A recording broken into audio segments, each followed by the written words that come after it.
Hello and welcome everyone.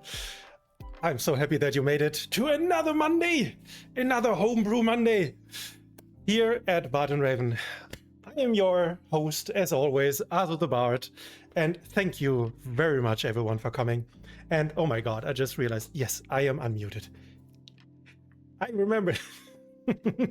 Hello, welcome Kattenquart, welcome Caroline, welcome the Jimmy Raven. I was about to say welcome Bart and Raven, but that would have been weird. I'm also here, can you imagine? Good morning, good day, good night, whatever time zone it is for you. I hope you have a glorious day ahead of you, or already at the end, or right in the middle. Oh, sorry, I was nearly choking on my own. Whatever. We are currently in the middle of a heat wave in Europe, so I am very sorry if I feel like if I'm getting dizzy at some point. To all the fellow Europeans, I hope you are well hydrated. You have a fan in front of you, or maybe are lucky enough to have a AC or whatever. It is hot. You're eating ice cream, Kattenquart, and thinking about the Daggerheart campaign adventure frame. That sounds amazing. May the ice cream be delicious and cool you down enough. The heatwave is, I think, lasting another week or so, and it's only gonna get worse before it gets better. So all the best to everyone. I hope we see each other well next week. Next week, Monday, when we come back to another homebrew thing. Anyways, how are you all feeling? I hope you're doing good. Are you having a good morning? Are you having a good day? What is the rest doing? And right, there's a wait, our Moo bot just posted something. Exactly. I was just reading and I could not comprehend what it is today. Anyways, while perhaps you guys may tell me how you are feeling. I can just quickly explain what we're doing here every Monday. You probably should know the drill by now, but maybe to the very few that don't. Every Monday we are hosting a homebrew design challenge for Daggerheart, and I am streaming at least like my creation, the creation of my edition for every week's homebrew design challenge. And this week you will probably already have seen an awesome image, a new image by Reparatus Art. So we are going back to Reparatus. We already had like 2 or 3 images from them. And this one, it's a very scary one, a dog on fire. I love this one. But before we head straight into this, Jimmy Raven just mentioned something. Jimmy Raven is working on bees, a upcoming supplement from Bart and Raven that is gonna be released next week. TM soon. TM. We are aiming for a next week release, and it is stock full of bees. Just bees, any kind of bees, adversaries, environments, new game mechanics, items, consumables, you name it. Adventure hook, NPCs, so many cool things in there. But this is next week. Today is something else. Caroline, what did you say? You said my empathy. We are not in a heat wave at present, but I know how bad they can be. Oh yes. I'm happy that you're not in a heat wave. I mean, the summer basically just started, so I hope this won't be as bad. Though to all the people who are living in like, what is it, the West America, South and North. I think South will be much worse with the Super El Nino brewing in the Pacific. So yeah, I won't complain too much. I won't complain too much. Anyways, Kattenquart said, today's image might fit in with the campaign adventure frame my brain is trying to make sense of. That sounds awesome. That sounds amazing. Perhaps you feel inspired to also join in to create something, because I invite everyone out there, whether they watch this stream live or on YouTube, create something for Daggerheart. Anything. It doesn't have to be something big. It can just be something small. Join in the fun of creating a homebrew item, or homebrew piece rather. The design challenge is hosted on Reddit and the Heart of Daggers Discord channel. So if you want, go over there, find me, find the design challenge, and just drop your piece in there. We always have so much fun, and the additions that people come up with are just truly amazing. And I love to see like all of the different kind of items, or perhaps there's perhaps one person who is nearly always creating new subclasses, and this is just so inspiring to see what they're then coming up with, just like a new addition for a subclass of a already established class. It's so much fun. Cutting out, maybe not as a hellhound like I see on your screen notes. Yeah, exactly. But more as an elemental being, maybe an adversary. Yes, that sounds fun as well. I mean, this one seems to be the incarnation of, I don't know, maybe a volcano or something, like an elemental magma hound or whatever you want to go for it. A hellhound is basically just my project name for this picture, just for this picture. I haven't decided what I want to do with it now already, but an adversary sounds very fun.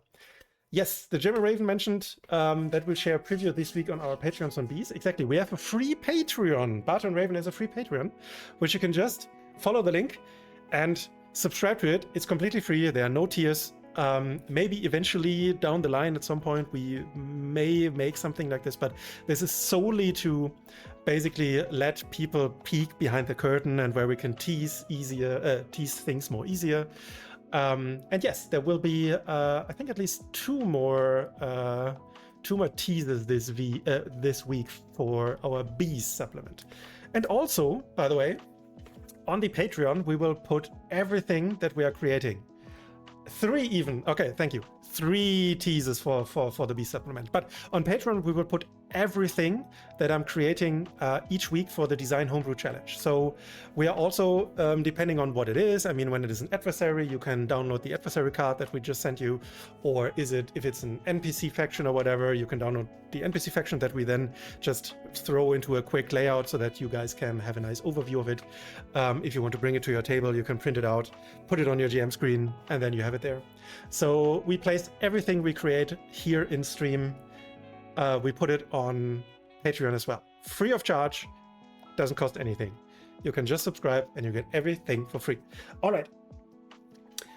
So yeah, an adversary, an NPC, and a new environment type. Exactly. This is what we will tease this week. But I've talked now for what? 12 minutes now? I mean, the stream is 12 minutes, 30 minutes even, but I'm live for 8 minutes. Let's head into the Homebrew Challenge, shall we? Is anyone joining me, by the way, or are you just here to watch me create something? Which is totally fine, by the way. You do you. I'm just happy that I have people in chat. A bit of both. Nice. That's amazing. So, we have this amazing doggo on fire and smoke with a dead skull thingy. I love this image so much. Reparatus is such an inspiring artist. I highly recommend you all check them out. You can find them on Instagram and Blue Sky, both as Reparatus Art. Go there, check them out. They're amazing. And they were really nice. I basically, at some point, I contacted them via email and basically, hey, I really love your art. Could I maybe get some of your pieces for the weekly homebrew challenge that I'm hosting? And then they're like, yeah, sure, whatever. Just send me a list of the images you might want, and then I can say yes or no. And then now I have a small library of artworks that I can draw from, which is amazing. I love this hellhound so much. Anyways. What should we do? Geraldine also mentioned ditto, some from column A, some from column B. Great. Please, if you want to share something of your progress with us, that would be fun as well. All right. So, what I was thinking when I was looking, or when I'm looking at this hellhound doggo, I am thinking corruption. I am thinking a demonic corruption that is sitting inside its chest, the chest that is on fire, and that's why I think I want to do at least two different things. Let's see how much time we have today and how long the whole design process will take. But first, I want to create an adversary with it. And I was thinking maybe a bruiser adversary, but this can still be decided. A bruiser adversary with this hellhound that people can fight. But also that basically once defeated, the source of corruption, which I don't know, it can be anything, but in my head currently it is just like some old relic that got corrupted and now it is causing like burning rage in animals, that then basically plops out and either becomes its own adversary. And I was thinking that this might be something, I don't know what kind of type this would be. Maybe, I mean, there are no such thing as object adversaries, but perhaps I'm making this up. Like an object that has like an extremely high damage thresholds, but very low difficulty. So hitting it is easy, but destroying it is not. Similar to, like, for example, what would be in D&D a wall. That is susceptible to what is called a blunt damage. No, not blunt damage, but bludgeoning damage. And yeah, while this source is outside and needs to be destroyed, it is trying to find a new host to corrupt and possess. So I think that could be fun. Maybe this would be like some kind of social. I mean, this is not a social adversary. I will figure it out once we are there. And then also what I was thinking, because I just love this image so much, I was thinking about an environment, an event environment where this corrupted piece of maybe like an old artifact needs to be cleansed. A ritual to cleanse this artifact of its demonic corruption, and yeah, get back to where it came from. So this would be a third thing. Let's see how much time we have. Let's start with the bruiser. And I am currently in the, as you can see, the Heart of Daggers Homebrew Vault, which is an amazing resource to do all of your homebrew stuff. I can tell you that. If you don't know Heart of Daggers, I mean, no, I don't. Okay, I'm not going once again into a rant of how amazing is Heart of Daggers. You all know. You all know. So, the Homebrew Vault, this is my list with all of my prior homebrew designs, and I already created this entry for this Hellhound. As I said, project name, we will find a name later. And also, I think I would want to add this adversary to an upcoming Age of Umbra campaign. Like, it's a mini campaign that I'm running. Actually, it's probably, it should not be called mini campaign, but rather like a multi-shot or something. I think in the end we have like 3, maybe 4 sessions. I don't know if this counts as a mini campaign, but anyways, I think I want to add this, and this corrupted artifact should be maybe some kind of plot element. So yeah, alrighty. So, I already created this adversary, and let me... Wait, this is already... Okay, good. So, when I was creating this, okay, maybe it would be a nice idea to make a new... Create something new, because I wanted to show you something, which I find is pretty cool. There it is.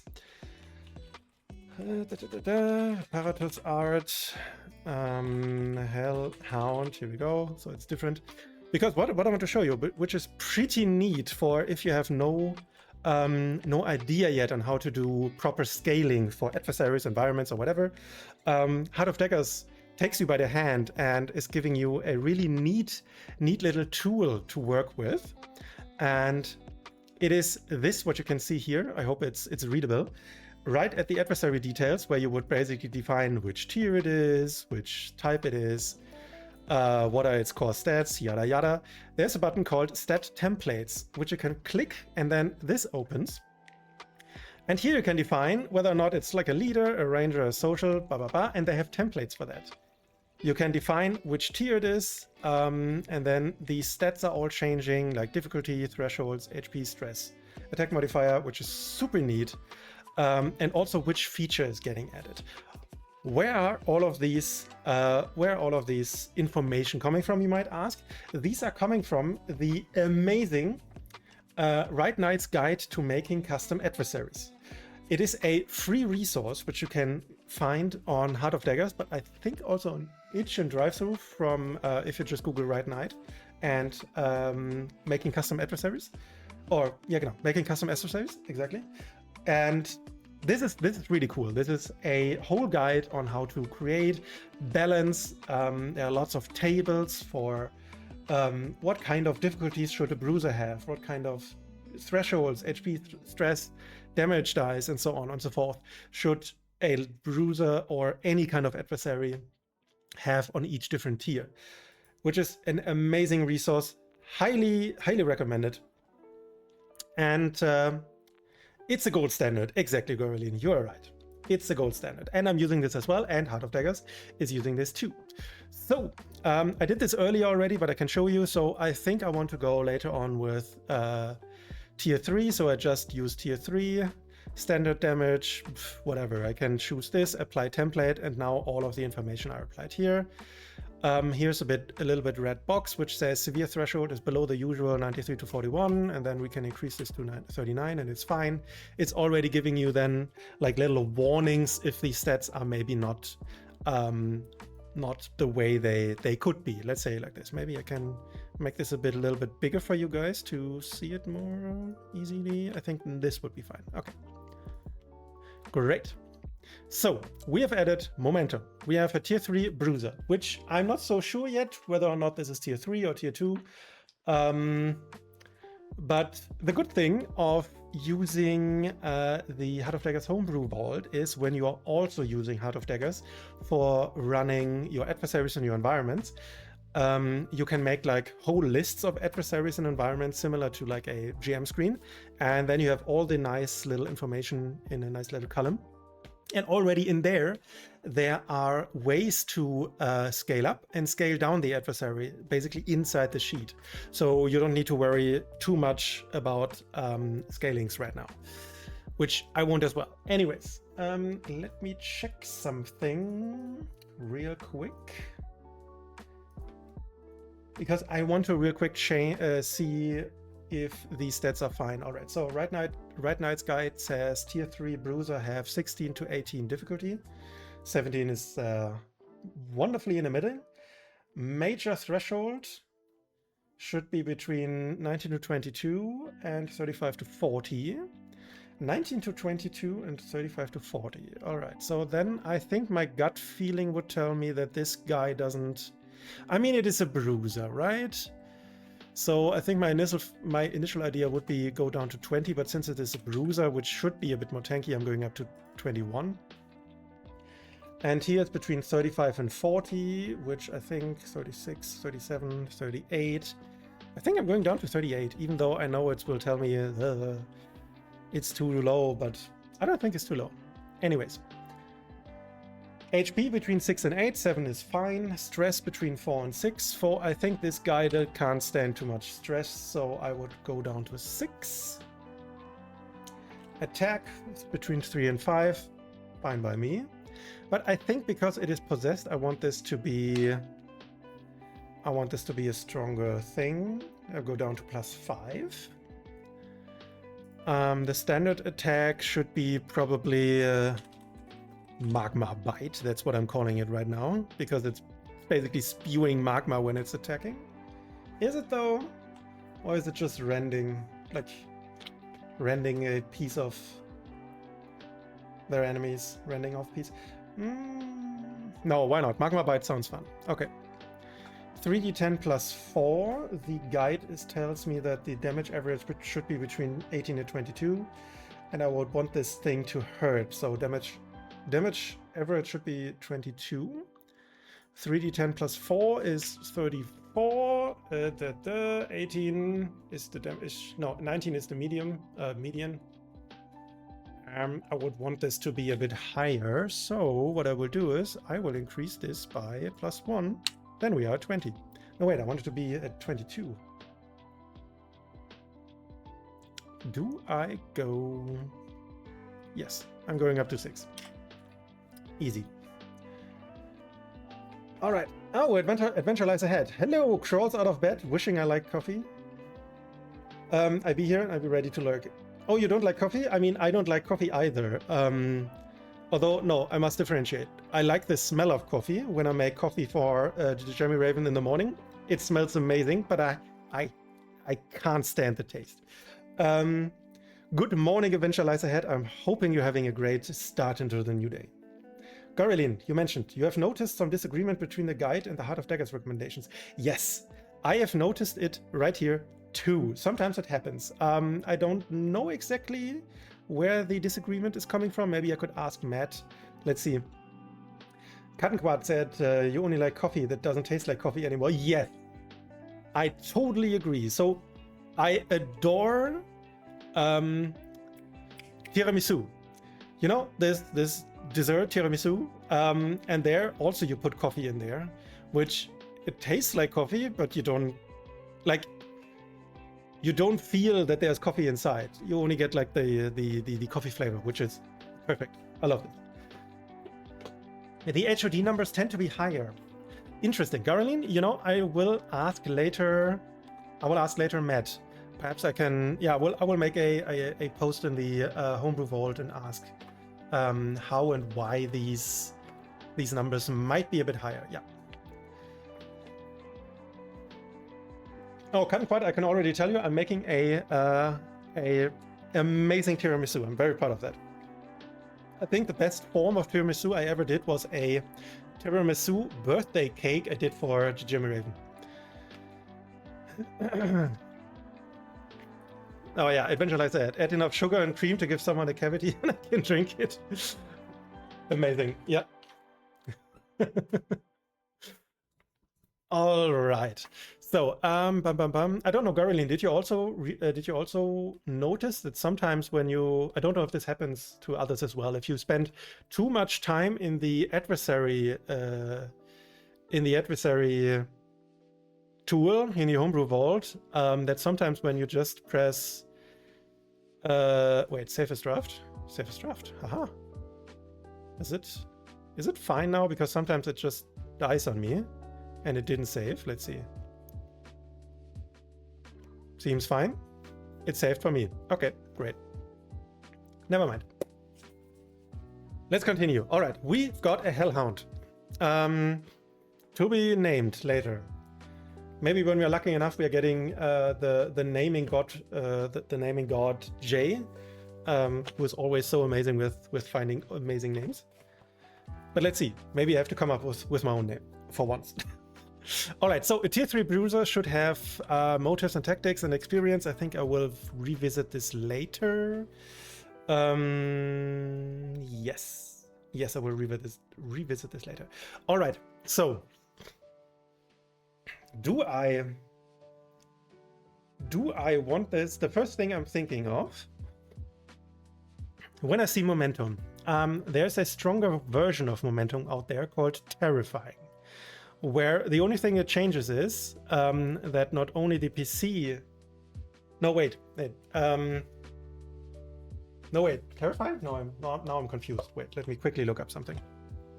Wait, terrifying should be in the standard features. Why is terrifying not in the standard features list? I have to look it up real quick.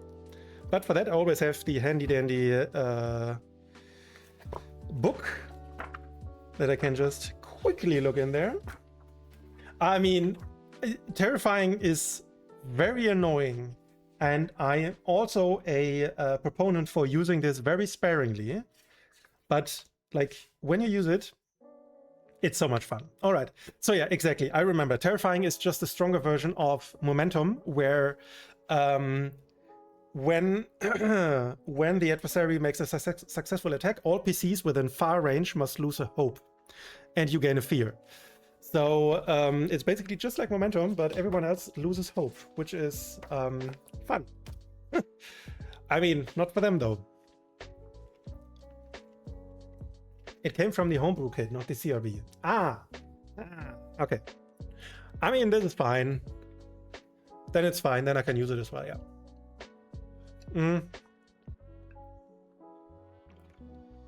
So I think I want to get rid of momentum and make terrifying. Wait, new experience, add feature. Here we go. Terrifying was also a passive.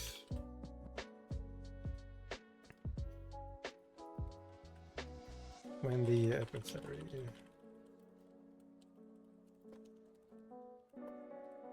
All PCs far range lose a hope, and you gain a fear. Is this correct now? Because I think this thing looks so darn terrifying that I think I would just give it this feature. And also, since it's tier 3, all PCs within. It says within far range lose a hope, and you gain a fear. Yeah, good. Lose needs just to be 1-0.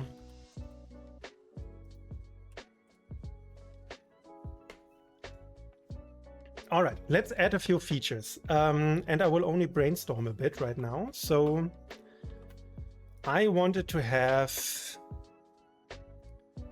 Oh, Jaybird, hello, hello. Jaybird is here. I already waited for your arrival because I need, or I could use some very cool, fun name ideas, just like you throwing in hot dog. So I will go with your initial idea and change this dude to hot dog for now.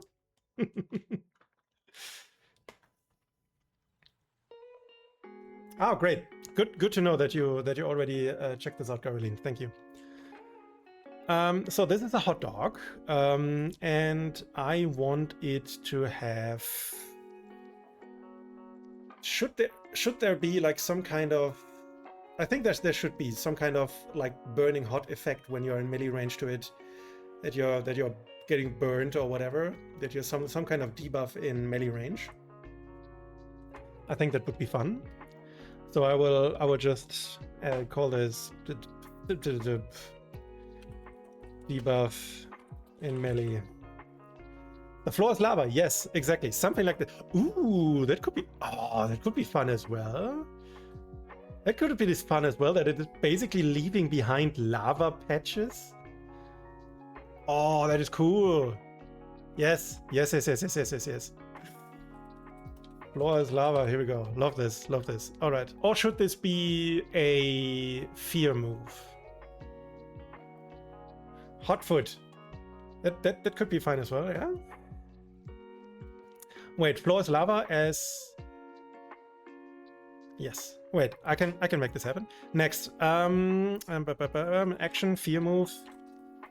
Fear move. I mean, bruisers have these very, very strong attacks. Sometimes they have slow, where they have like extremely high standard attack damage, but they have to take a spotlight to ramp up. Or sometimes they have charge attacks, whereas they basically charge in one direction and then make a very strong hit. What do we think that this guy has? This hot doggo. Sometimes they also try to destroy the environment and by that cause environmental damage, like falling debris and such. I think this thing probably... I don't know, does... You know, it's a bit stupid, but I think I can see this dude having like some kind of magma thrower or whatever. Like it throws fire ray or whatever. It's beating magma or whatever. I think I could see this, yeah. It destroys the environment for sure. Yes, I was looking for that. Like, lava spit, yes. Yes, this.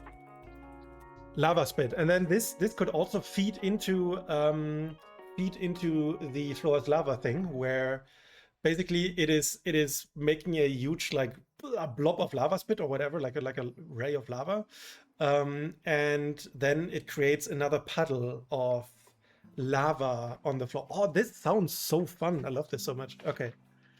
A breath weapon kind of thing. Yes. All right, so, and then we also want a reaction. All right, so this is also a great point which I can throw into chat, because I know we have some designers in chat as well. When I make adversary design, I'm not that, at least from my perspective, let's say. I think I could use more experience, much more experience, to come up with amazing adversaries. But when I'm creating an adversary, I always try to have like at least one fear move. I always try to have at least one reaction and one passive. But I know that there are lots and lots of adversaries out there, also in the core rulebook, where they are where they sometimes only have one or two features. So, and I don't just solely mean like minions, for example, or horde, that always have their standard features and then sometimes they have nothing else. Which, when I see this, that someone is coming up with a new kind of horde, but they basically have the same two features as all the other hordes, I'm like, I'm not excited about it. What about you? When you make adversary design, do you also go like, I want this to stand out, I want this to be special, I want to have like at least one passive, maybe one or two reactions or actions. One of them needs to be a fear move. At least that's what excites me as GM most. And a reaction, something really, really fun to interact with the adversary in another way. This would be a nice little discussion topic. So, Jay said, reaction to shoot searing steam out in melee range when taking damage. Yes, that's one option. Yeah.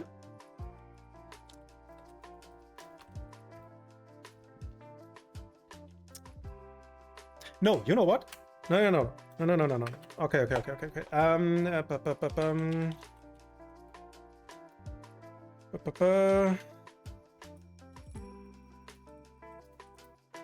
Okay, I'm doing this because Jay, you weren't here earlier, because I wanted this thing to have like a source of corruption inside of it, basically in its chest cavity, and I want this to be like a corrupted sort of ancient sacred artifact, and I want this to pop out for later adversaries. So I think I will make this a reaction, but we can think about having another reaction. Wait, let's have another reaction.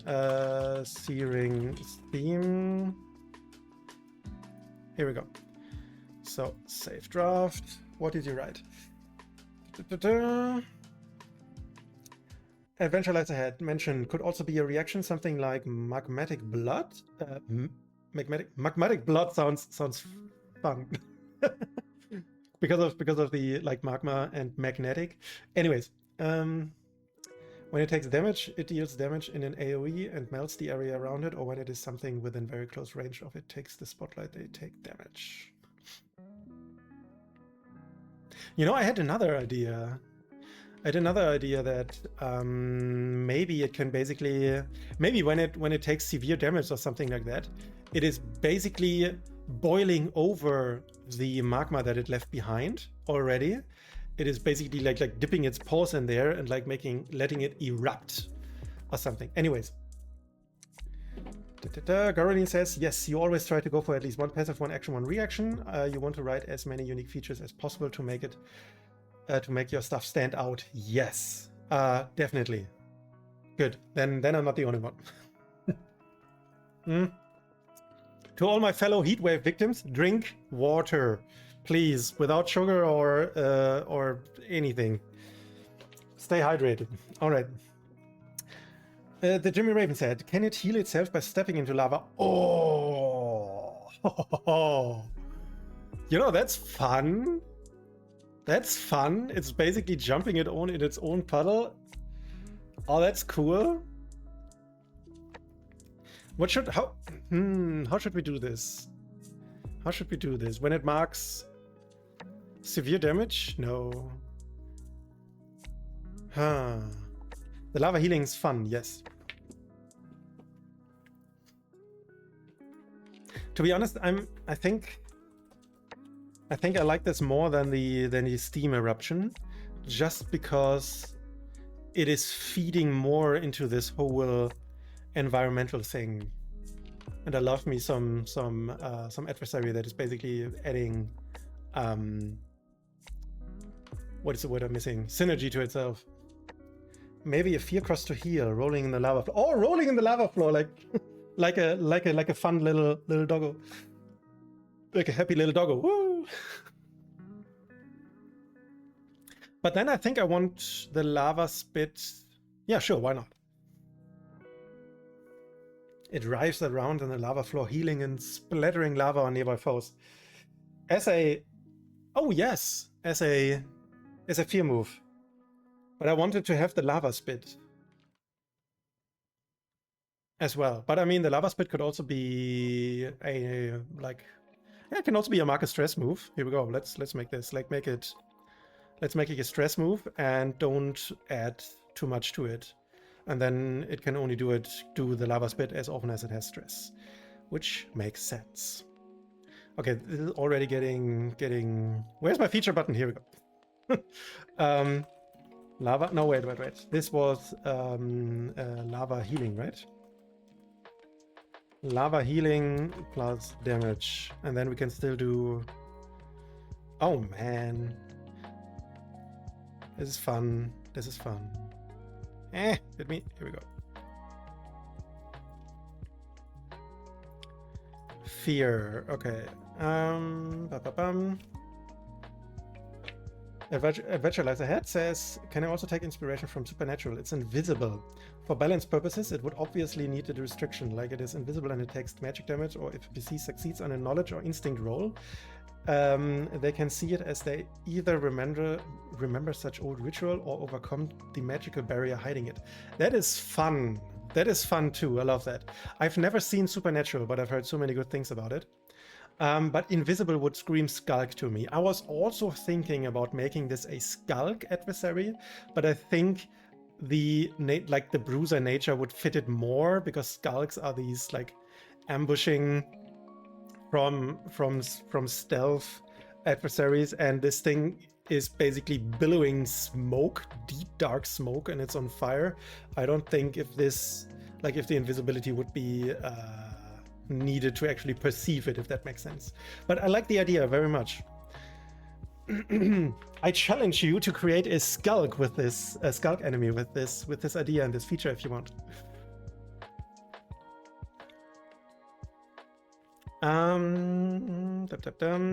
Wait. Lava healing, searing, steam, passive. No, not passive. Reaction. Okay, searing, steam, passive. 1, 2, 3, 4, 5, 6. This is getting out of hand. I'm loving this. Whatever. Let's fill this with some love. Does it need terrifying, or is it already? No.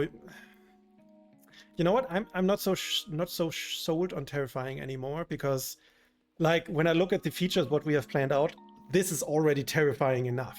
And especially when the players have to deal with the ever decreasing space on the battlefield because everywhere else is lava, I think I don't want this to have terrifying as well.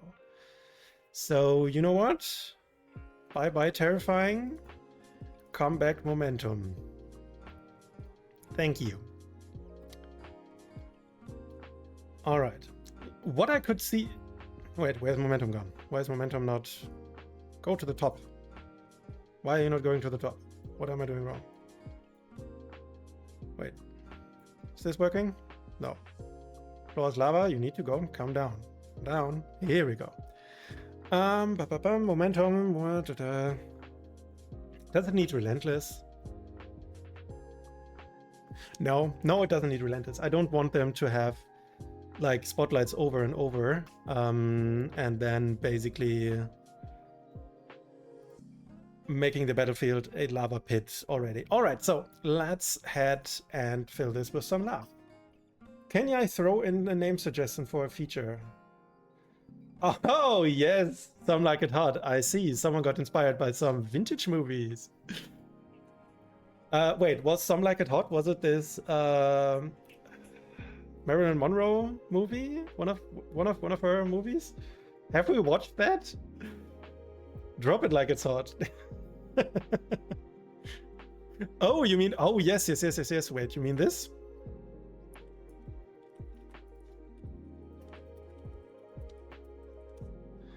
And a name suggestion for a feature, some like it hot. Maybe for the floor is lava thing?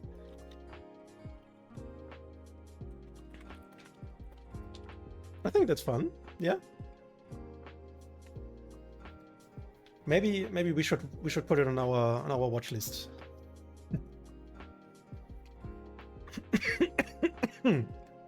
Ah. Excuse me. Once again, I showed my failure to just drink water. I will shortly mute myself and have a good cough.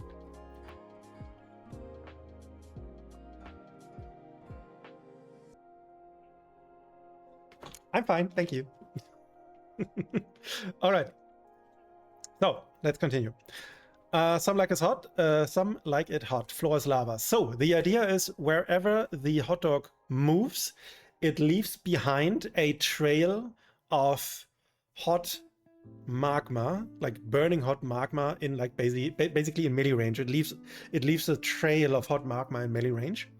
And I mean, we can make it like every PC who starts their spotlight in such a puddle, or if they enter such a puddle for whatever reason, they take damage, or they take anything, damage, or maybe mark a stress, or maybe their armor is burning. Ooh, armor burning. I like that. Maybe the armor is burning. Ooh, maybe you could do something like when they're wearing cloth or leather armor, they lose one armor slot as it's getting singed, kind of. If they are wearing plate armor, they're getting damaged because of the heat. That's fun. Let's do this. No, I don't need this. Wait.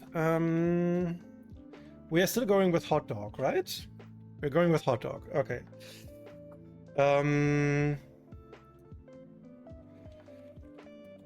Hot dog leaves. Wait.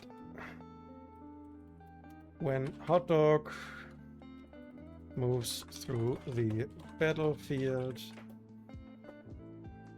it leaves behind a trail of burning hot magma that remains until the end of the scene. Yeah, I think that this should be good enough. AGM.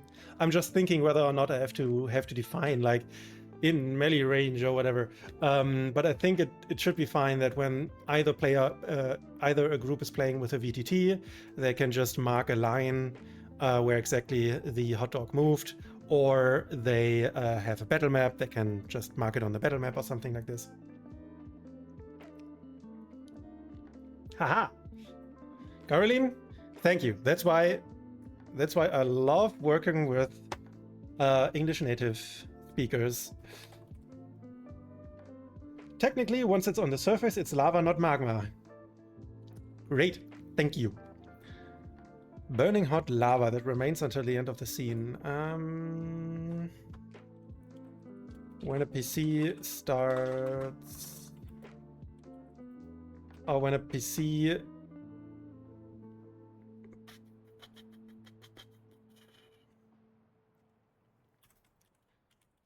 enters the lava trail, or wording. Your artistic need for precision is pleased. Amazing. I'm happy I could help. When a PC starts their spotlight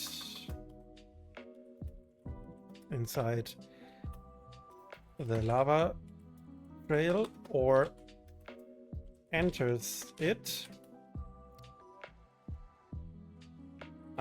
they must mark a stress. Additionally, when they wear cloth or linen cloth. We can think about the right kind of. Wait, Gorilin, what is the right way of saying it? I'm just meaning like any kind of like textile, linen, cloth armor, cloth or leather armor. They must mark a stress when they wear chain or plate.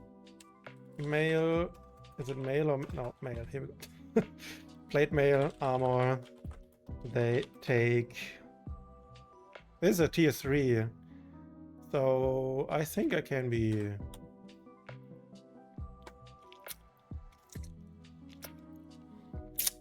To the 8. It's minimum on tier 3. That's for plate. You know what? I'm not so sure anymore. I'm not so sure anymore whether or not I want to disadvantage or to give like heavy classes such a big disadvantage.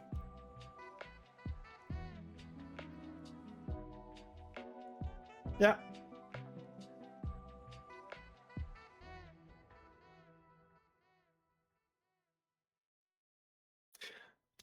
But I'm not so. I mean, yes, I could have different.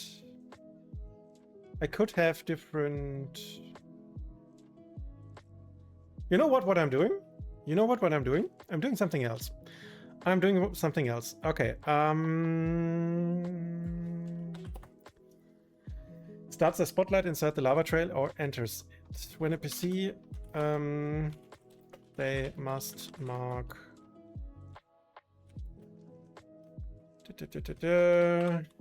If they wear metal armor, they must mark 2 stress.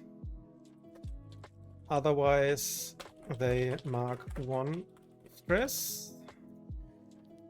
If they cannot mark stress, I mean, this is already in the rules, but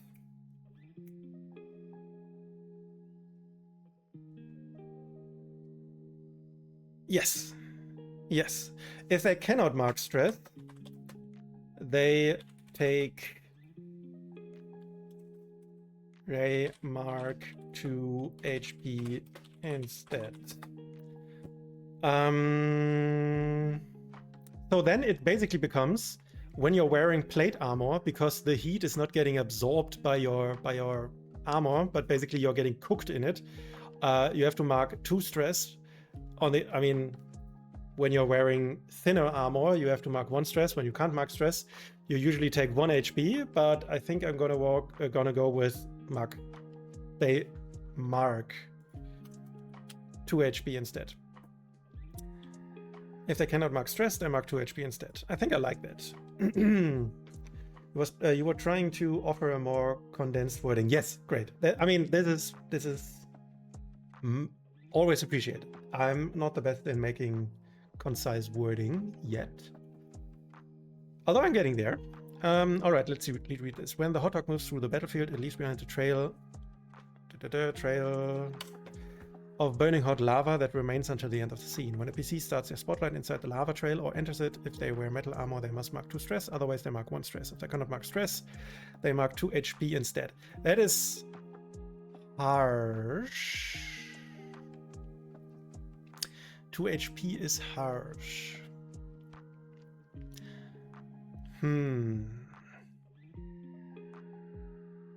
On the other, okay, my initial idea was I could also just basically give it damage, right? When you enter it, you take damage. And then I could basically couple the damage to the type of armor that they're wearing. But I'm not so sure whether or not I want to do that, because the like chain and plate mails have a higher damage thresholds anyways. And if I basically increase the damage thresholds for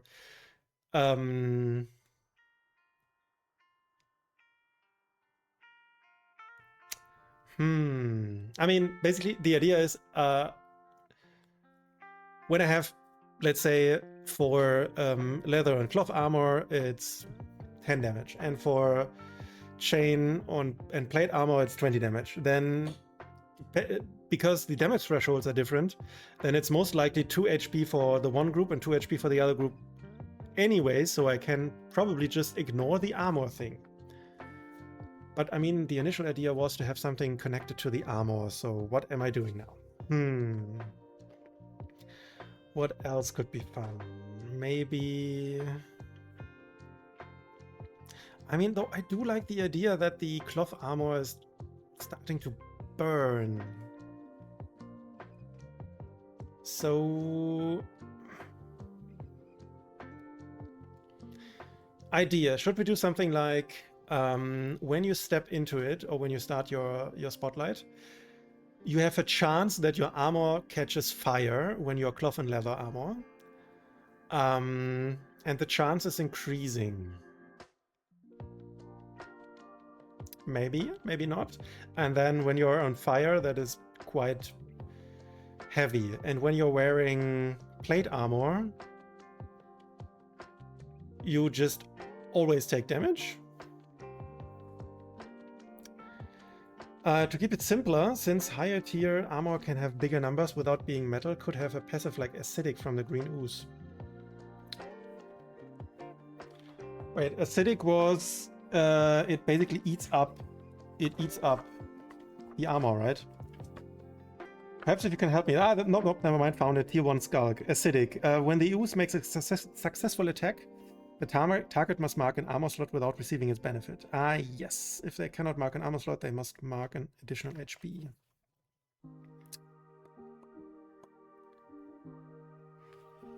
The oozes are good references. Yes, and our ignite from the red ooze. Ooh, red ooze. Where's this one? Probably a tier 2? No, wait. Directly on the other side? Red ooze. Here we go. Ignite. Make an attack against the target within very close range. On a success, the target takes 1d8 damage and is ignited until they're extinguished with a successful finesse roll. While ignited, they take additional magic damage when they make an action roll. The target takes magic damage when they make an action roll.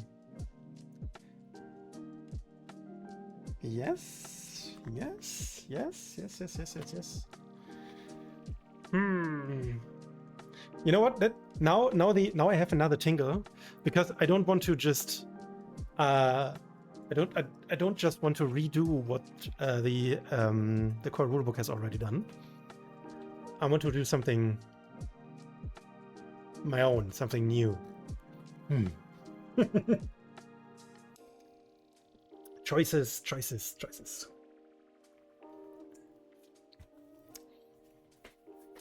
So I think I want to go with, I think I will just make it simpler.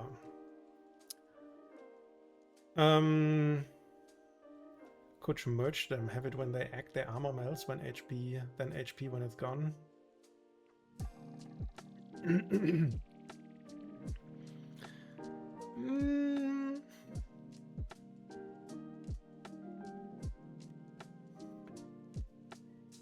All right. All right. You know what? I'm doing something similar, but not the same. I still want to have the split between light armor and heavy armor. But what I'm doing is I'm taking away the resources from each specific class. So heavy armor classes are relying on their armor slots to reduce damage and their high armor. So I'm taking away the armor. When they step into this, when they step into the lava, their armor is burning up and the armor slots is reducing. When it's light armor, I'm taking away stress. I'm taking away stress and the potential for igniting. So I'm basically combining the two, which you mentioned anyways. But I still want to. I want to do my own thing. But let's see. When a PC starts their spotlight inside the lava trail or enters it,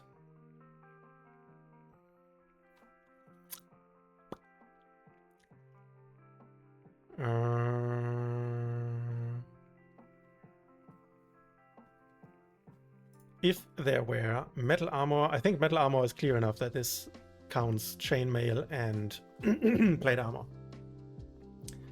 As opposed to armor, could be related to damage thresholds instead of armor, mostly because of bare bones. Very good point. I like that. I like that more. I like that more. You're right. I like that more. They don't lose their armor. It's basically melting and getting less stable, so it's reducing damage thresholds. Should this be stackable? I think yes. Oh my god, that gets wordy. Oh, that gets so wordy.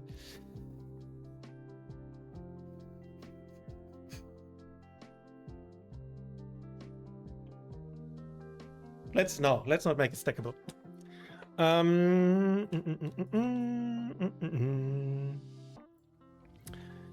Should this be a... No, it's a tier 3. This should not be a saving, a reaction roll. Okay, so it's immediately melting. When they wear metal armor, their damage thresholds reduce by... What would be severe for a tier 3? 1d4, 1d6. Do we want to go with... a flat amount? Maybe a flat amount.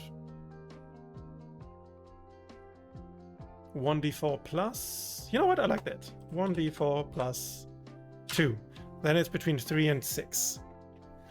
3 and 6 reduction in both of the damage thresholds should be severe enough. That's basically they're losing their level bonus, more or less. Which will hurt. Yes. Okay. Good. If they wear cloth or leather armor, is Gambizon also like Gambizon armor? This is also like some kind of cloth, right? Just so that it's clear. Gambizon, yeah, some kind of cloth fabric thingy. Okay. Good. If they're cloth or leather armor, they lose. Wrong button. They must mark.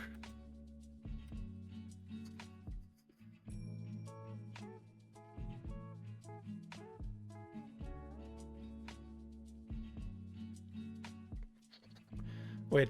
Until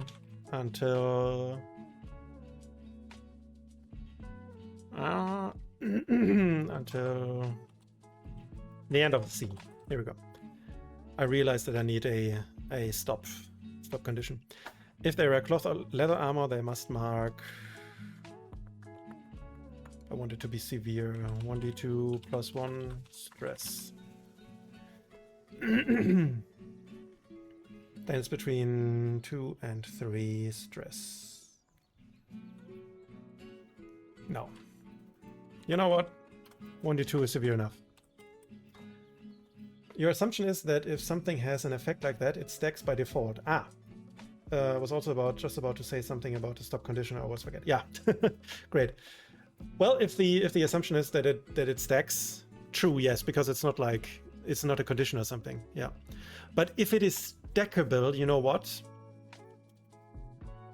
If it is stackable, I will go down to 1d4 because yeah.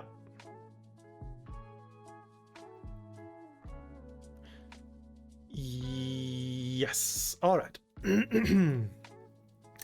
If they wear cloth or leather armor, they must mark 1d2 stress, which is fine. We don't need a end condition, and then this is not too wordy. Let's save real quick so that it's not dying on us. All right. So, when the hot dog moves through the battlefield, it leaves behind a trail of burning hot lava that remains until the end of the scene. When a PC starts their spotlight inside the lava trail, or enters it, if they wear metal armor, their damage threshold is reduced by 1d4 until the end of the scene. If they wear cloth or leather, they must mark 1d2 stress. Must mark 1d2 stress. And then it's clear. So, but I also wanted to have the chance of getting like igniting. I think this is already wordy enough. Is it though? What do you all think? Is this feature fine, or does it also need some chance of igniting? If word count gets too high on the rest, could also have it reduce thresholds and mark stress for everyone without differentiation between armor. True, but I think I like this differentiation more, because I've not seen this somewhere in an adversary. And I quite like that, like the idea that either you're wearing metal armor and you're getting cooked and your armor is deforming, or you are marking stress. Why do you need stress? Let's as your armor is singed. Singed? No, wait. Wording. Singed? Is this the right way of writing singed? Singed. Yeah, it's correct. It just looks weird. Okay. Ooh.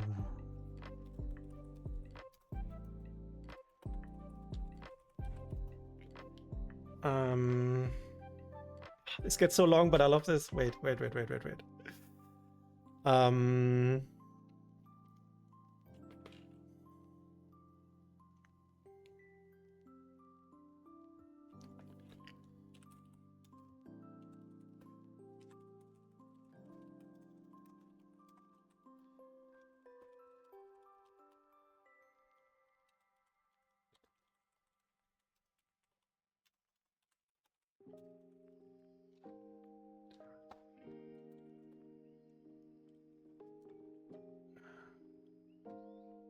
I think now we can add ignited.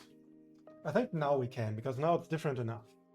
So that so either affected PC is then getting ignited. I know it's getting wordy, but I love this so much. And that's my design. Here we go.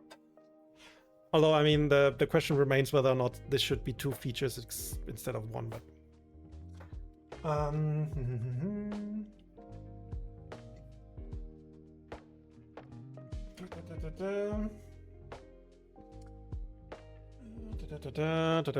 or becomes, it's the right word, becomes ignited until they're extinguished with a successful finesse roll.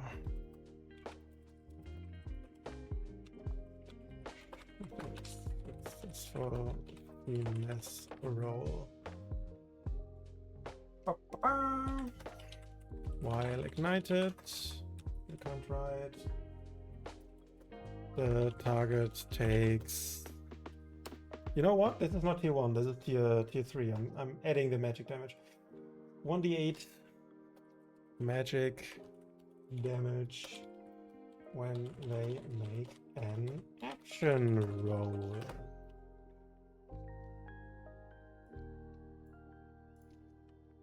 Is this too much? What do you all think? Is this just too wordy, just too much in one feature? Or is this fun?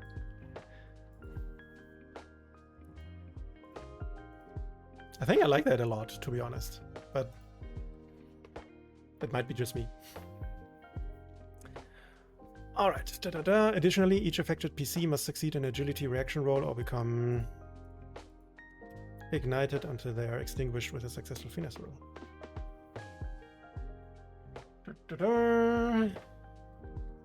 While ignited, the target takes 1d8 magic damage when they make an action roll. Until they are extinguished. Yeah, makes sense. Great. Great.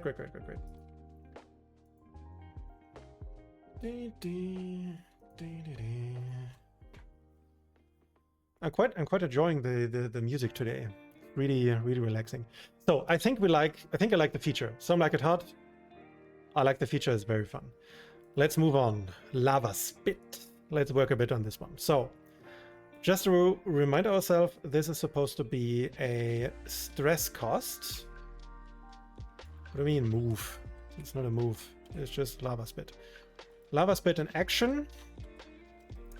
Mark a stress to spit a stream of...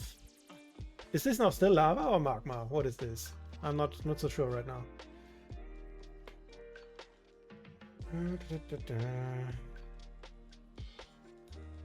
Oh, my chat is dying. I hope I haven't missed anything. Oh, I've missed a lot, I just realized. How late is it? I've missed a few things. I'm sorry. Because my chat broke. Maybe I can look. What did I miss? Oh yeah, Singed from League of Legends. Yes, exactly. I totally didn't get that. Talking about the heat wave. Yeah, true. It's only magma when it is below the surface. Oh, above the surface is lava. Okay, so I'm still going with lava. Great. Thank you. And sorry if I missed something in chat. Sometimes it just breaks on me. Wait, where's my window?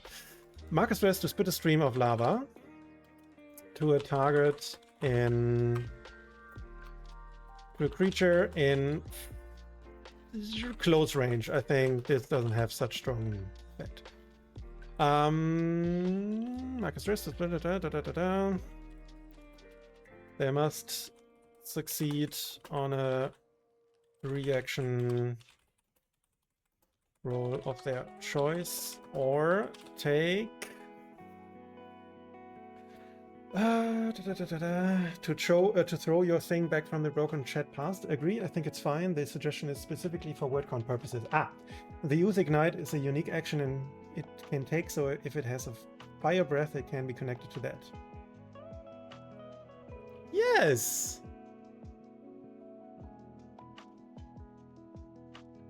Yes. Let's make some more ignited sources. Okay, here we go. They must succeed on a reaction roll of their choice or take D tier 3. 2 or 3d8. Wait, what is its standard attack? Its standard attack is 3d10 plus 6. I want this to be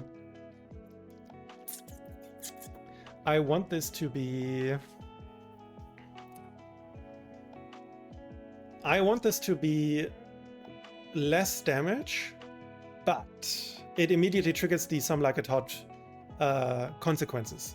Here we go. This stream is educational. Yes, it is. I like it a lot as well. Thank you to everyone educating us. They must succeed on a reaction roll of their choice or take 2d10 plus 5 magic damage and immediately suffer the consequences of the some like it. Yeah, here we go. Some like it hot feature. They must succeed on a reaction roll of their choice or take 2d10 plus 5 magic damage and immediately suffer the consequences of the some like it hot feature. Either way,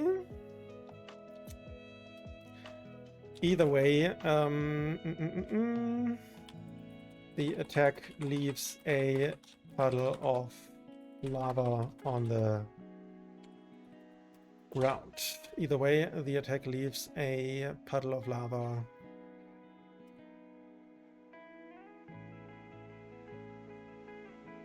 but do we have to say like melee range, puddle of lava and melee range or something with a melee range radius or so? Because I want, as I mentioned, I want the battlefield to fill up with dangerous lava puddles and such. Education can happen every day. Also, to be clear, I do agree, and I'll be making notes about these ideas when I got the chance for totally not torturing my player purposes. Yes. You're a documentary geek, Goraline, who is just full of fun facts. Oh, that is amazing. I love that. More fun facts, more fun facts. I also love some fun facts. Oh, you're about to run a Everrhyme campaign from Hope Springs Eternal. That is cool. Do you have your book already? I'm still waiting for mine. But I'm also sitting in Europe, which probably takes longer to ship than America. I don't know where you're sitting. Lava spit. Here we go.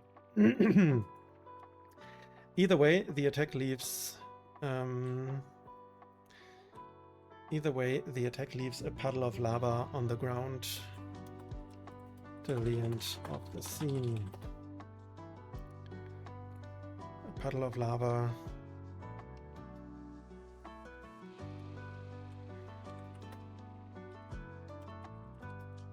in melee range on the ground until the end of the scene. Here we go.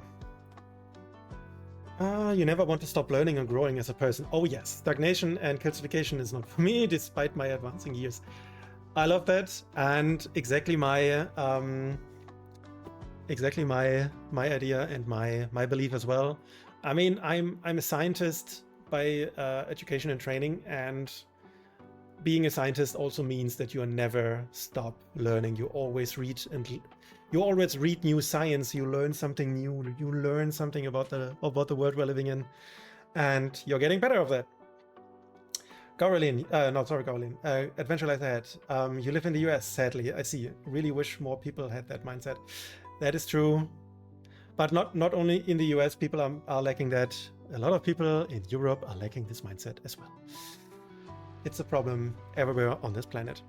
All right, so I think I like that feature the way it is right now. We have a stress cost attached to it. It is rather low magic damage, but it feeds basically into Some Like It Hot, which is very cool. Very cool, because then we have, I think then it's fine that Some Like It Hot is rather long because it interacts with other features. I love that actually. Wait a minute, this needs to be bold. Ugh, wrong button. This needs to be bold. This needs to be bold. To spit a stream of lava to a creature in close range. They must succeed on a reaction roll of their choice or take magic damage and immediately suffer the consequences of the Some Like It Hot feature. Either way, the attack leaves a puddle of lava in melee range. Great. Love this. Really cool. You are a Uethian. That is fun. Uethian. Okay, so I've been streaming for 1 hour 16 minutes and I need a quick bio break. Please do not go anywhere. I will be just very quick off, and then we finish this beast and see how much time we have left to do all the other fun things that I have thought of and planned. While I'm gone, guys, if you have a cool idea to name this little hot dog, I can already tell you I will not stick with hot dog. I will find something else. Let me know. I will be just gone for a couple of minutes. See you very soon.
And I'm back. Hello, hello. What did I miss? What did I miss?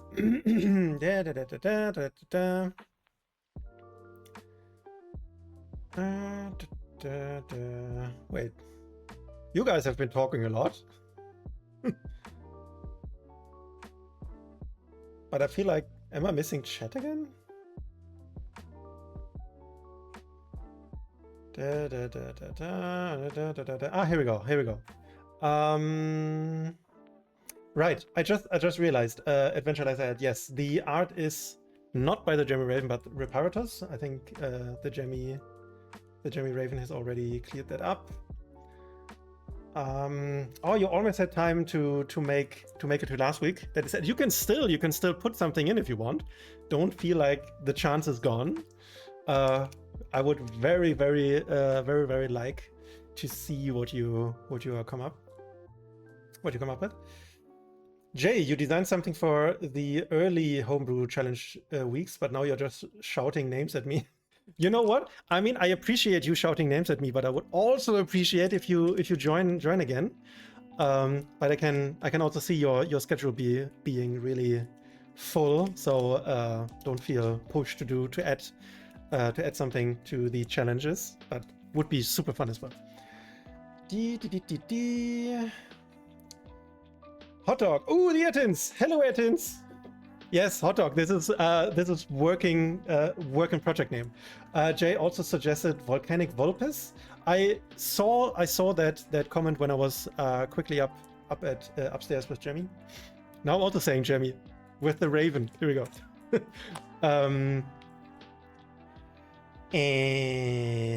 Right, and I wanted to ask Jay, is there another Latin word for volcano or something that we could make this like fully Latin or something?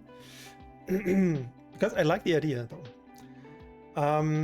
Adventure, I said, you said you will be 100% be making those adversaries at some point. Too good to pass up. Yeah, true. That's amazing. You're fine with Jemmy too? All right. But you know, I don't want to. No, it's fine. It's fine. I think as long as I'm not calling you the, it's fine. Hey, the. It's weird. I should stop that and go back to my homebrew. Anyways, thank you guys for sticking with me.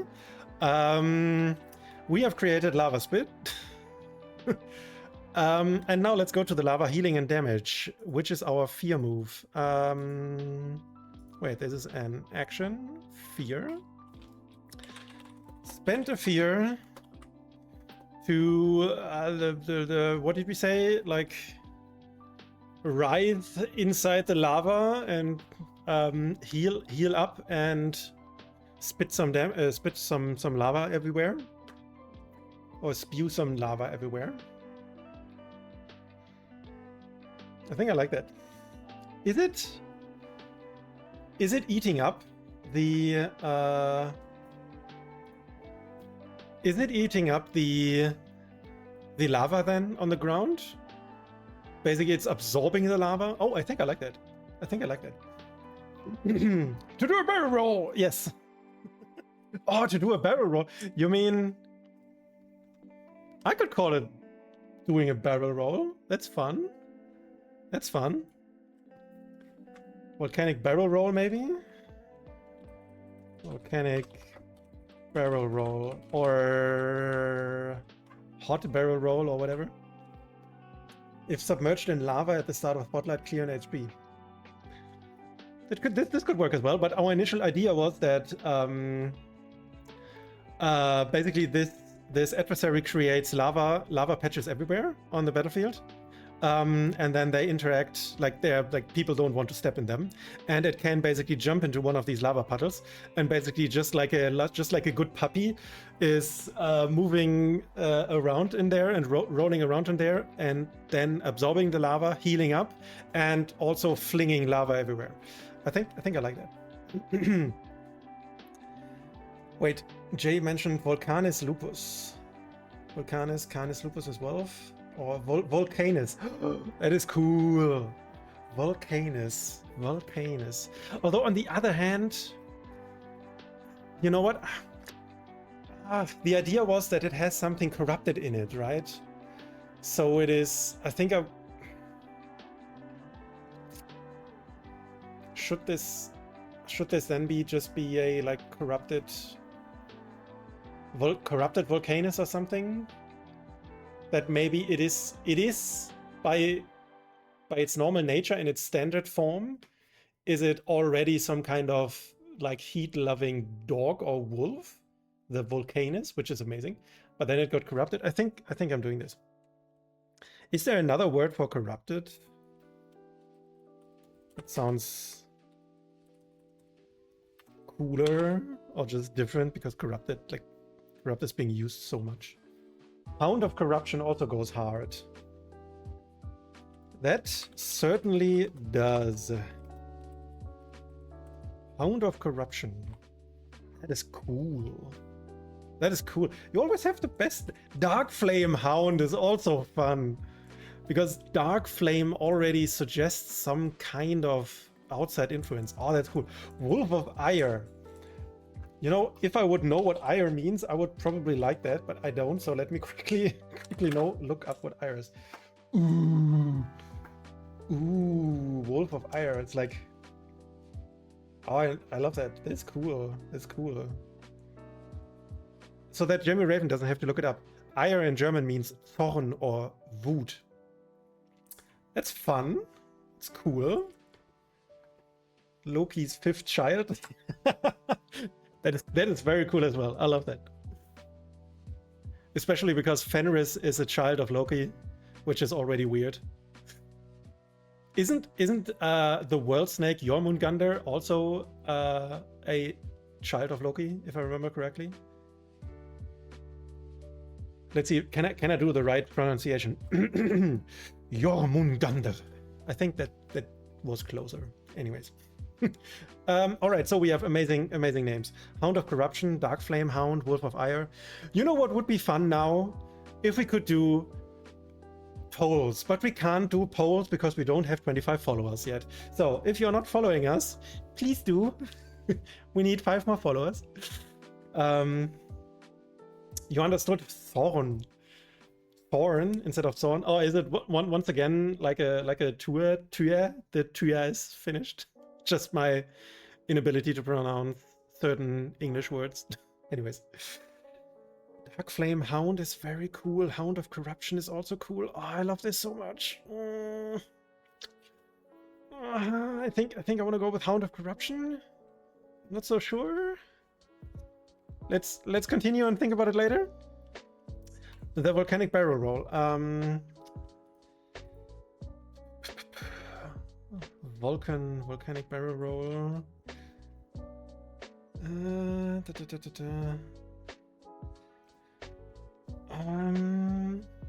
No, I just call it barrel roll. Here we go. Spend a fear to what is the word dogs do when they roll around on the ground? Is this just they roll on the ground, or they roll they roll because of happiness or whatever? Is it writhing? Writhe? Is this the right word? No, not really. To roll in a puddle of lava, absorbing, clearing 1 HP while absorbing, clearing 1 HP, and to roll and spew away, or basically not spew, to roll and throw away, roll over, wriggle is fine. To roll over, to roll over, oh, I can't write. To roll over in a puddle of lava, clearing 1 HP, and you know what? 1 HP is not strong enough. I always like me this. 1d2 HP.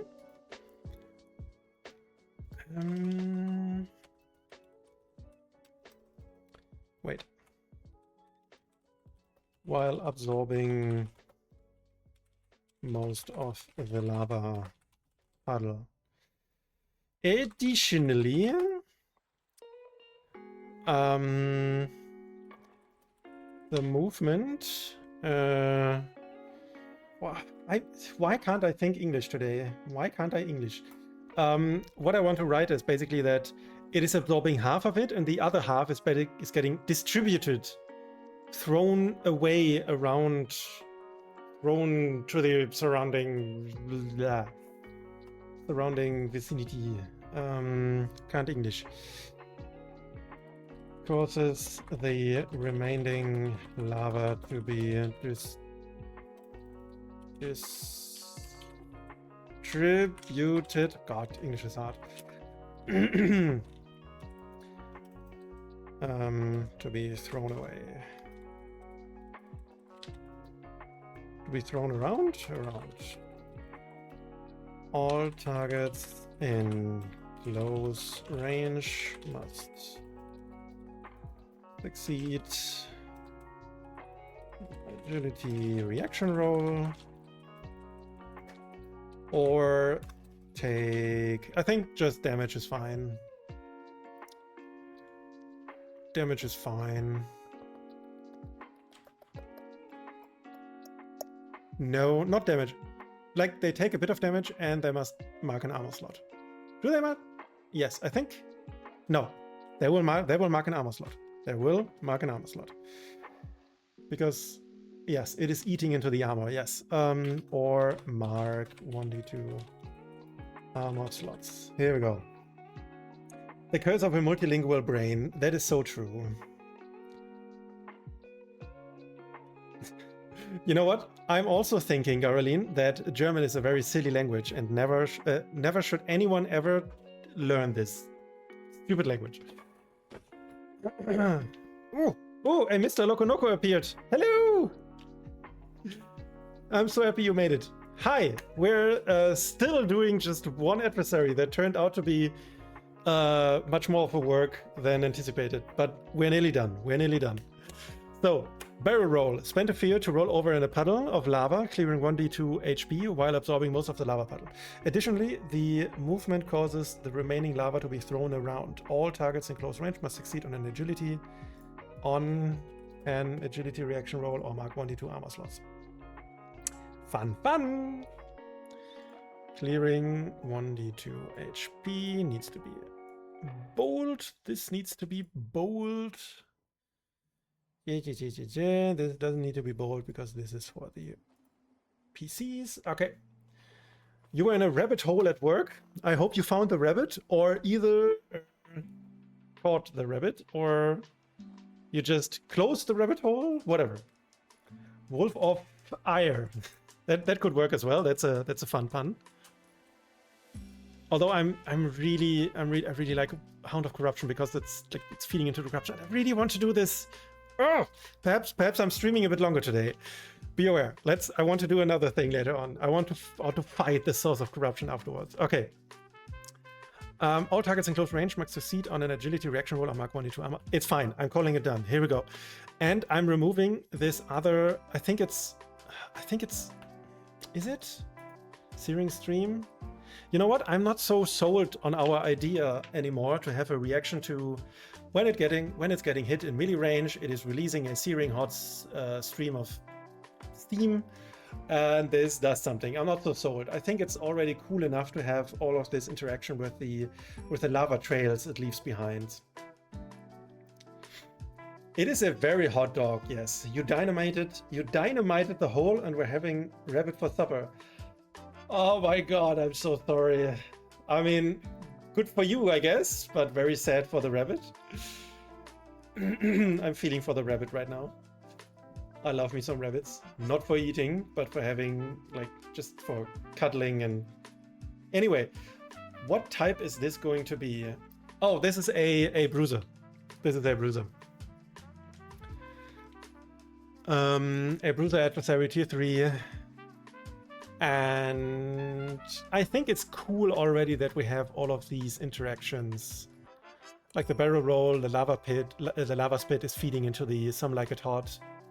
I think I will get rid of the searing steam thing, and now we focus on the drop it like it's hot thing. Release the corruption. When the hot dog, no, the Hound of Corruption, that's what we called it. All right, we have to remove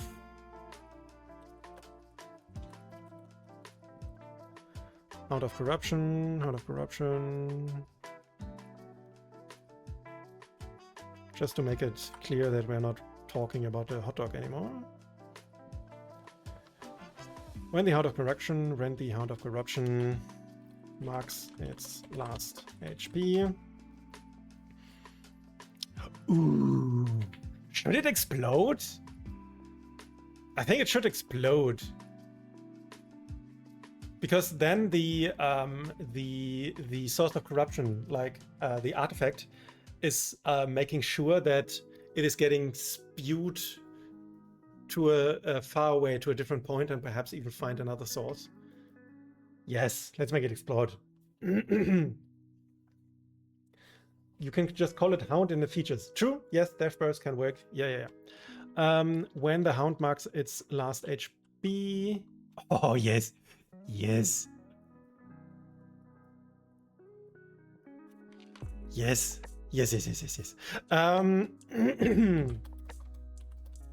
It explodes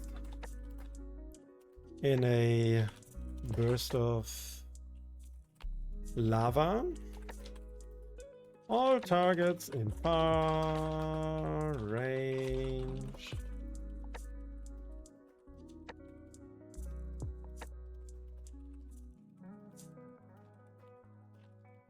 of their choice or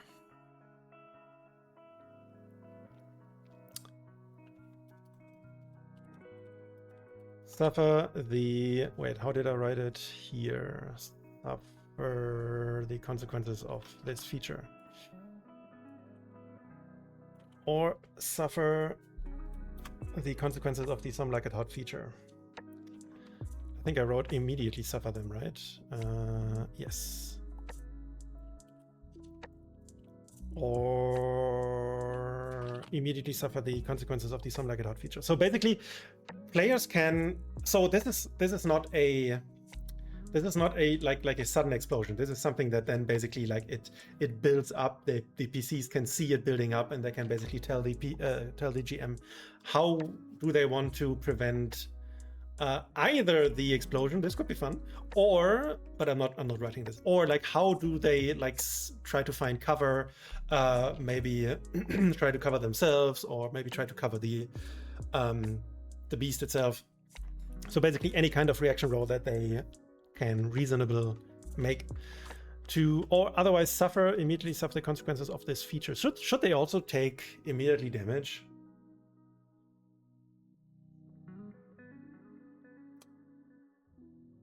Should they get damage? We have two damage sources: standard attack and the lava spit. I don't think they should take damage, but they should mark stress.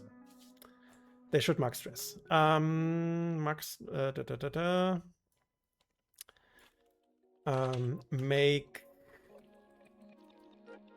all targets in far range must make a reaction roll of their choice.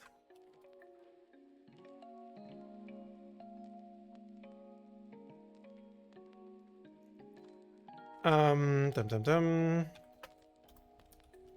a fail, they immediately suffer the consequences. On a success, they mark 2 stress because this was stressful.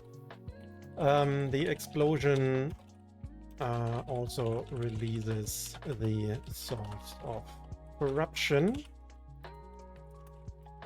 which is getting flung to a point in far range. What did you write? Mr. Lokonoko. So reading this very quickly, but my understanding is this is a moving lava spewer. Kind of, yes. Leaving lava everywhere in all sorts of way. Yes. And then the floor is lava. Yes. Basically.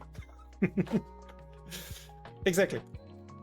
Which makes it like a very fun adversary, in my opinion.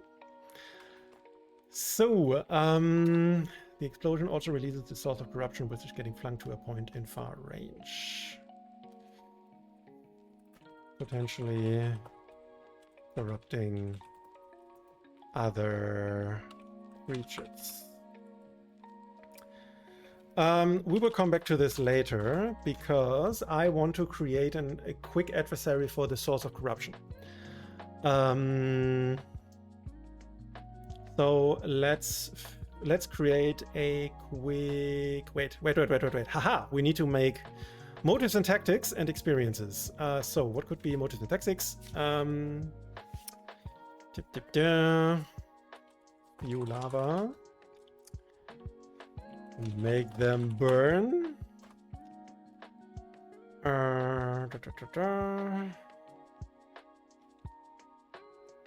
Absorb and heal. I want to create a quick adversary 2 hours later. Yes. Definitely. I know Daggerheart doesn't play a lot with types of damage, but wouldn't this doggo be weak against water ice spells in some way? Yeah. Yeah. Yeah.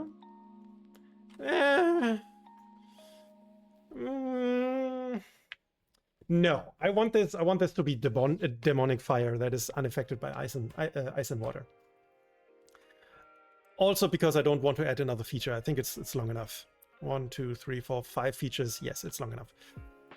Burn is definitely a motive and tactic that I should definitely add. Can I move them around?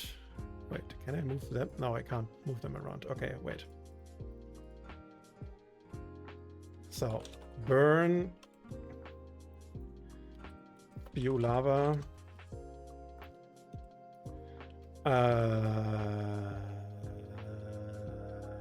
melt, and absorb and repair, absorb and heal, absorb and repair. Corrupt, erupt, burn. Oh, corrupt. That's fun. Corrupt, definitely. Corrupt, no, erupt. Sorry, erupt, corrupt. No, wait. Corrupt. Oh, here we go. This is correct. Burn, spew lava, melt, erupt, and its experience, which comes with the source of corruption. Professional burner? I don't know.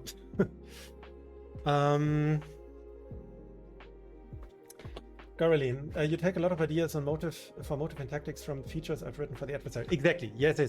That's what I take as well.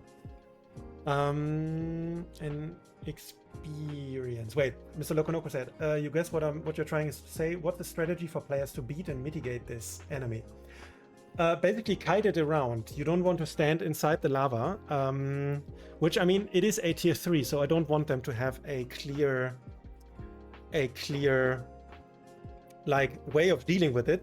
The way of dealing is kite it, but you can't kite it too much. You should be aware of your positioning and your movement in this encounter, and perhaps you can find ways to, if not basically extinguish the fire in the adversary, extinguish the trail of magma. I would totally see that the players could be creative and extinguish the patches of lava on the ground. I would totally allow this. I only want the source, the corruption, the source of corruption inside this adversary to be unextinguishable, if that makes sense. But not the lava patches. Perhaps this could be a nice feature. Unextinguishable? Is this a word? I'm evil? Yes. Is this a bad thing? No, I'm also creating, I mean, I said this earlier, I'm creating this for a Age of Umbra mini campaign. An Age of Umbra can be evil.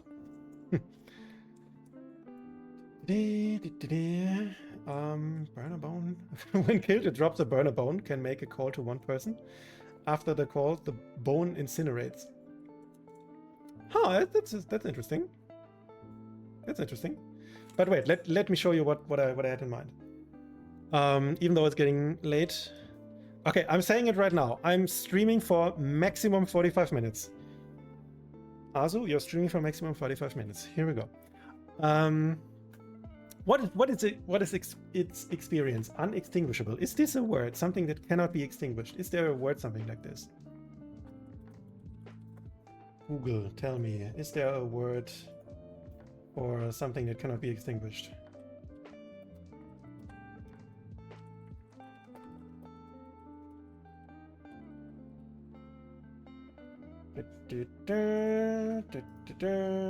Inextinguishable is apparently the word, but are there synonyms? Indestructible, imperishable, no. Maybe, hahaha, maybe. I mean, indestructible is not the word I was meant to do, but that's basically the idea I have for the other thing. That it's an old, corrupted, sacred artifact, maybe from a temple or whatever. And that it basically, it thinks it is indestructible because it's so demonic now, but it is then ultimately not. I don't know if that could work. Perpetual. Ooh. Perpetual fire or something? Perpetual burning? Perpetually burning? Eternal fire? Nah, eternal fire is boring. Keep cooking. Everburning. Oh, everburning. Undying. Everburning sounds cool. Perpetual flame. Sold. Sold. Tier 3 adversaries. Do they? I think they go up to 3 or 4 even, right? With their plus. 3. 3, 3, 3, 3, lots and 3s. They go up to 3 plus 3. Here we go. What did I do wrong? Here we go. Here we go. I have to write it this way. Okay. Perpetual flame. Perpetually flame? No, perpetual flame, right? Perpetual flame. Perpetual flame. Keep cooking. I like keep cooking as well. Perpetual flame. Great. Hound of Corruption. Now we need a volcanist. A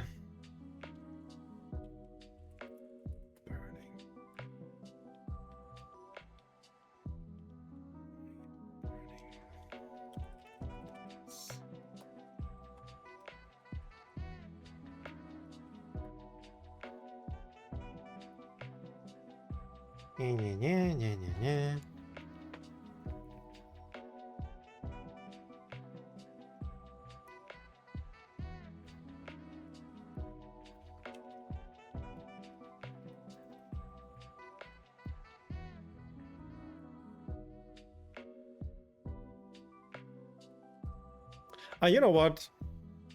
I will write this later. I hate this, to do this on stream. I will write this later when I have a better understanding. All right, so Hound of Corruption is done. But what is this source of corruption? Let's do something about this. So, an ever-burning hound that is corrupted by magic.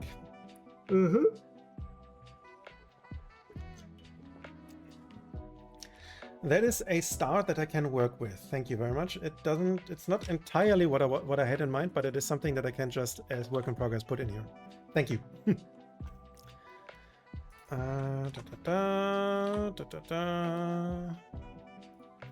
This is done. This is done. Is this done? This is published. Here we go. So now let's put another adversary in here. Where is it? There is it. Reparatus Art. Oh, here we go. Source of corruption. Let's call it this for now. I will find a better thing later. So, because what I want to do now is, I'm not so sure what, I think this would be a leader, right? But like some weird leader. Let's make it a leader, tier 4 leader. I will explain my idea now. Here we go. It doesn't need momentum because it won't attack. It doesn't need tactician because it's not. No, it's not doing this. Okay, so the idea is that this little artifact that was in the chest of the burning dog prior, when it marks its large XP, it explodes and it's getting flung outside, and it is then trying to basically find itself another host. And I like the idea of like an artifact that is calling out to other things, and that it can be attacked. That it can be attacked to be destroyed. But I want this thing to be very easy to hit. Very easy to hit, but with extremely high damage thresholds. Like 45 and 65. Who did these damage thresholds? They seem weird. Wait. Do they? Let's have a look for leader. Let's have a look in the Right Knight guide. Leader. Holy. Yes, they're extreme. They're extremely high. I mean, I don't mind. I wanted to have extremely high damage thresholds. Oh, yes. Usually for leaders, it should be between 30, 37 and 36 to 70. Yes, I know that for the highest tier 4 adversaries, for example, the Kraken and such, they have 35 and 70, which are very high. Leaders reach solo levels at tier 4. Exactly, yes, but like 45? This seems excessive, but nonetheless, I want excessive. Could it corrupt the player, you asked? Yes, it can. That's exactly the idea behind it. I want to have this tier 4 solo adversary that has extremely high damage thresholds, that cannot attack 0. That cannot attack, has extremely high damage threshold, extremely high HP pool, and that can then either basically corrupt other adversaries or the players even. Yes. Yes. Okay, let's go. Tier 4 players hit fairly hard, to be fair. Yes. No. Yes. Tier 4 players will do that for sure. Wait. Get me back to my source of corruption. Tier 4 players will do that, but this thing is basically oh, wait. My mind is everywhere. Let me quickly read what you guys have written. Random name thought. Hound of the Umbral Flame. While Age of Umbra isn't in the public domain thing, Umbra is a word that is free of copyright problems. That is true, yes. An everburning hound. I like the idea. Hound of the Umbral Flame. I like the idea. What did we have? Wait, I'm confusing. Wait, where's this coming from? Thresholds Infinity. Aha! In Thresholds Infinity. That is fun. How can I do this in Heart of Daggers? Probably I can't do it here. But I can do it in my other program. But I don't want this to be infinity. I want... Not infinity. Over 9,000. Yes. Let's do like...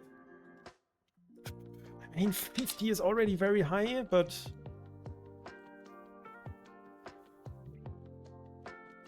Let's do 50 and 100, because these two numbers are just really nice. 50 and 100. 50 maybe?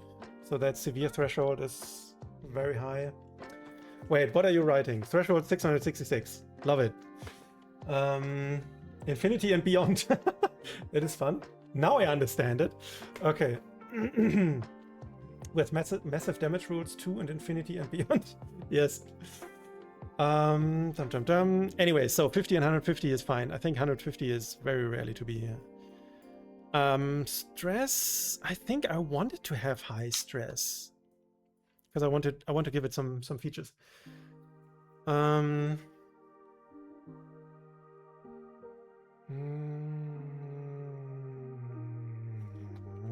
HP. Here we go. Standard. It doesn't have a standard attack, or does it? Yes. Yes. Mind melt. Mind melt very far. You will see what I'm doing with this later. 1 d4 plus 0 magical. My idea is it has to mark a stress to attack an adversary or a player. Instead of dealing damage, the adversary has to mark a stress. If they cannot mark a stress, it will get corrupted.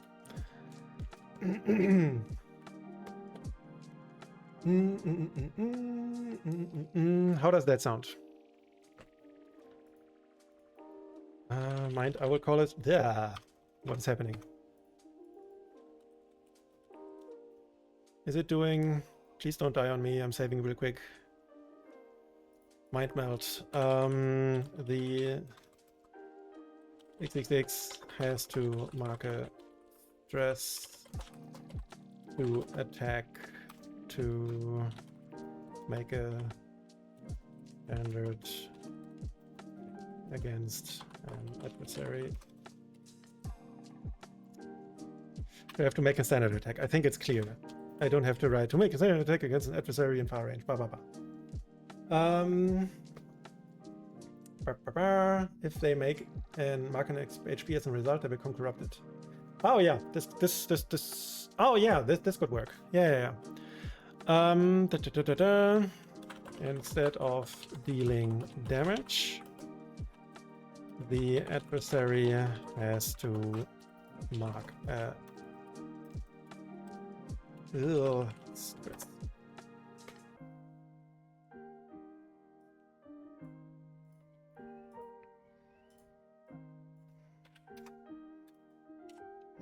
Okay.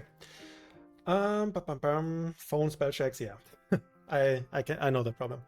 All right. So the source of corruption has to mark a stress to make a standard attack. Instead of dealing damage, the adversary has to mark a stress. And now what you said. If game, not game, platform. Please behave. If they mark an HP as a result, they become corrupted.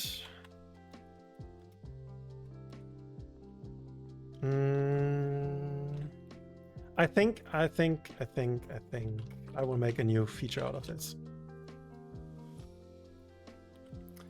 Just so that it's clear. If an adversary marks an HP due to an attack by XXX, they become corrupted. While corrupted, let's get hardcore. Tier 4, send him to the danger zone, 1d4 stress. What do you think? Is Tier 4 too harsh for 1d4 stress? Is 1d4 stress fine? Maybe I don't understand your comment.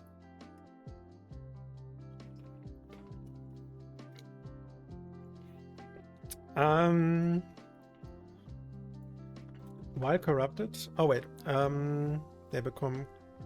Wait.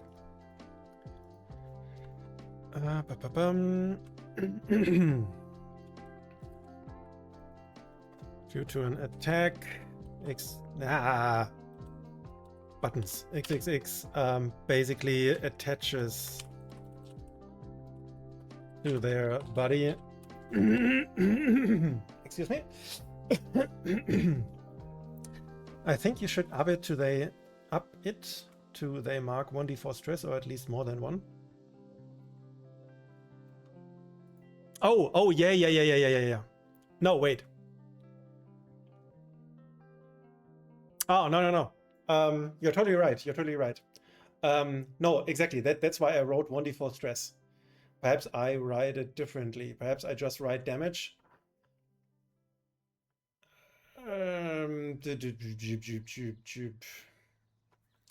Yeah, I write it differently. I wanted to write it that way. Exactly. Yeah.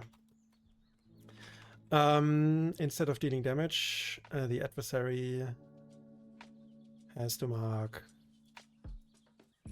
1d4 stress. I think this should be clear enough. Yes. Yeah. So that up here, the 1d4 magical is basically the stress damage they deal. Now it's clear. No worries. It wasn't clear to begin with, but now it is. Thanks for catching that. Instead of dealing damage, has to make the standard attack. Instead of dealing damage, but then I want to give them some plus to damage.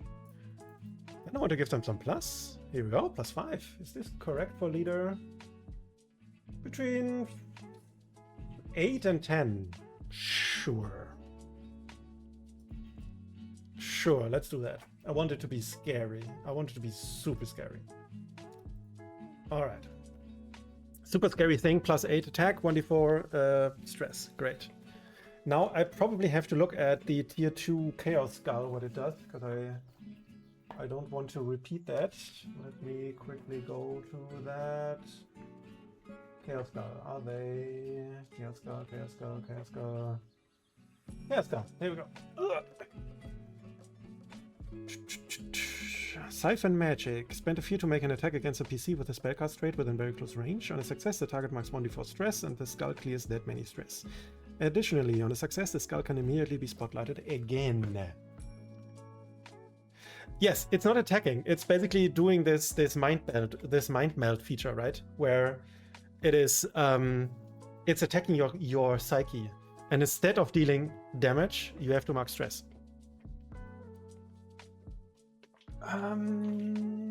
Chaos Skull sounds fun as well. Additionally, on success, the skull immediately can be spotlighted again. Oh yeah! I love that. And they become corrupted.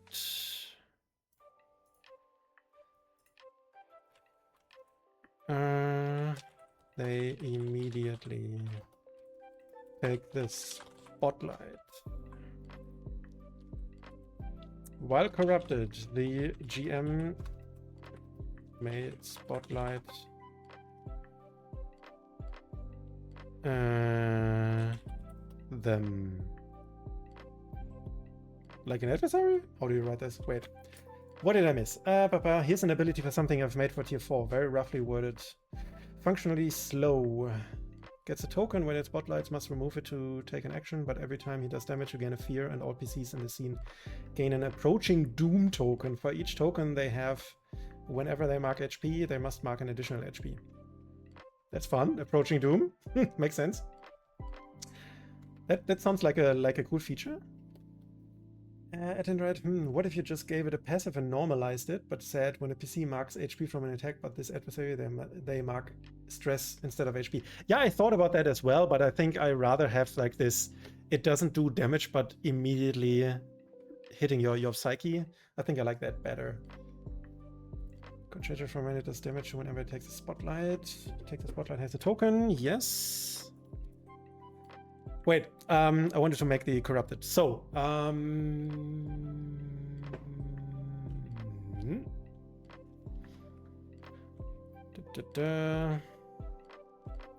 not me, can. While corrupted, the GM can spotlight them by spending fear.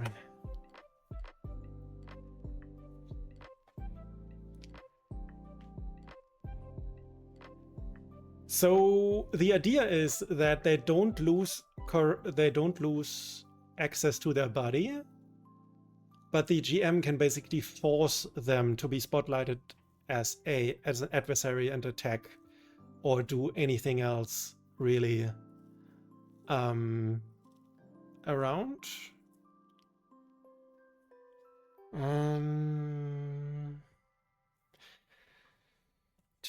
They immediately, no, wait, we have to, I'm a bit lost and I'm getting tired. Let's see, let's define an end condition. How does the corruption end? Until... Blood Puppet might be the best precedent from Blood Domain. Oh, Blood Domain. What does the Blood Puppet do? That sounds fun. Wait, maybe I can find it as well. Oh wait, I think I have the... I think I have the thing downloaded somewhere.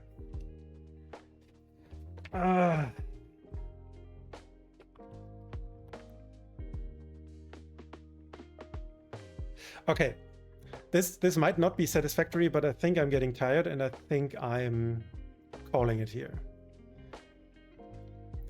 Okay, what my plan is, I will finish this, not today, probably tomorrow. I will finish this, sleep over the whole corruption mechanic, look into the Blood Puppet from the Blood Domain, from the Blood Hunter, and then make something similar. Because I was also thinking back and forth whether or not I want the PC who's corrupted to basically burst into flames and also start spewing lava and stuff. This would be fun as well. So I think I will think about this a bit more and add then this source of corruption at a different time and call it here, because it's already past my usual streaming time and I still have to do a few things today.